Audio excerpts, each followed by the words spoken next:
જય શ્રી કૃષ્ણ.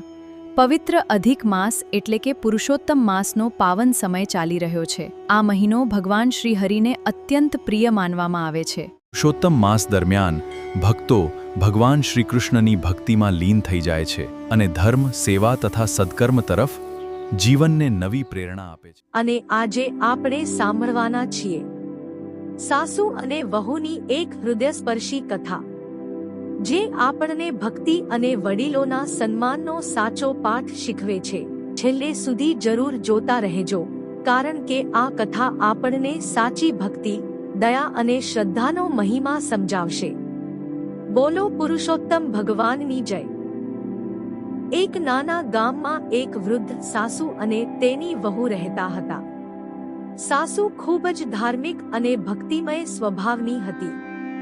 તે દરરોજ વહેલી સવારે ઉઠીને ભગવાન શ્રીકૃષ્ણની પૂજા કરતી, પરંતુ તેની વહુને ભક્તિમાં કોઈ રસ નહોતો. એક દિવસ સાસુ ભગવાનની આરતી કરી રહી હતી, ત્યારે વહુ હસતા બોલી, "આખો દિવસ ભગવાન ભગવાન કરો છો, એથી શું મળશે?" સાસુ બોલી, "બેટા, પુરુષોત્તમ માસ બહુ પવિત્ર છે. આ માસમાં કરેલી ભક્તિ ક્યારેય વ્યર્થ નથી જતી." પણ વહુએ સાસુની વાતને ગંભીરતાથી લીધી નહીં. થોડા દિવસોમાં પુરુષોત્તમ માસ શરૂ થયો. સાસુ દરરોજ વહેલી સવારે નદીમાં સ્નાન કરવા જતી, વ્રત રાખતી, ભગવાન શ્રીહરિનું નામ જપતી અને ગરીબોને દાન આપતી. વહુ હજુ પણ આ બધું જોઈને મજાક કરતી હતી.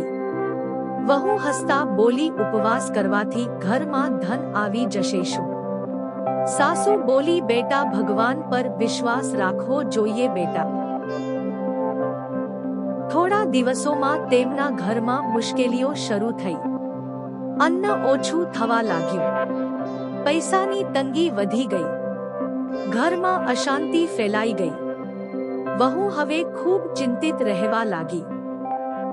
એક રાત્રે વહુને અદ્ભુત સ્વપ્ન આવ્યું.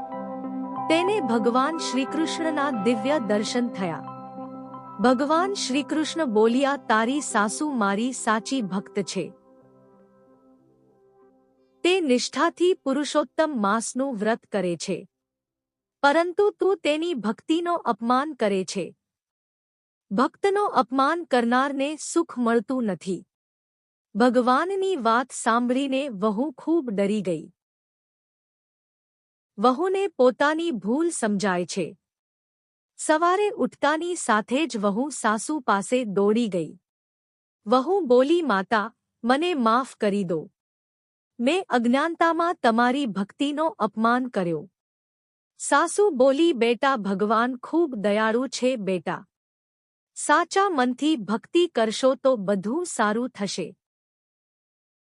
ત્યારબાદ વહુ પણ સાસુ સાથે ભગવાનની ભક્તિ કરવા લાગી. બંને દરરોજ કથા સાંભળતા, દાન કરતા અને ભગવાન શ્રીહરિનું સ્મરણ કરતા.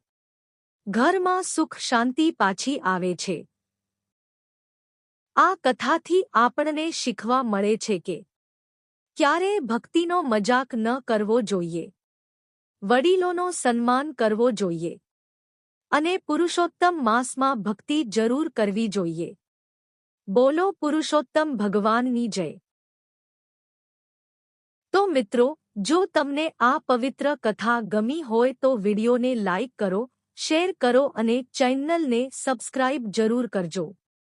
ફરી મળીએ એક નવી ભક્તિમય કથા સાથે.